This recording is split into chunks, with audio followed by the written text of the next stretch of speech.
আচ্ছা, তোমরা কি কোনোদিন এই ক্যারামেলাইজ সুজির হালুয়াটা খেয়েছো? যদি না খেয়ে থাকো দেন মাস্ট ট্রাই ইট। প্রথমে সুজিটা হালকা গরম দুধে ভিজিয়ে রাখতে হবে 30 মিনিট মতো। আর প্যানে দিতে হবে ঘি।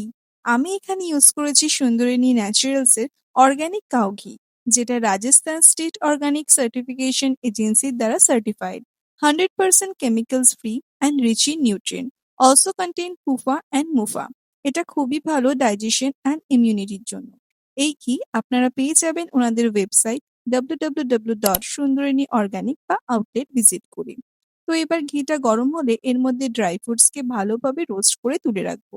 আর এই সেম প্যানেই অ্যাড করব সুন্দরিনী ন্যাচারালস এর অর্গানিক কাউ ঘি। এরপর ঘি গরম হলে চিনিটা অ্যাড করে দেবো আর এটা ধীরে ধীরে নাড়িয়ে ক্যারামেলাইজ করে নেব। তারপর দুধ আর সুজির মিক্সচারটাও অ্যাড করে নেব। একটু নাড়ানোর পরেই সফট গোল্ডেন একটা কালার চলে আসবে।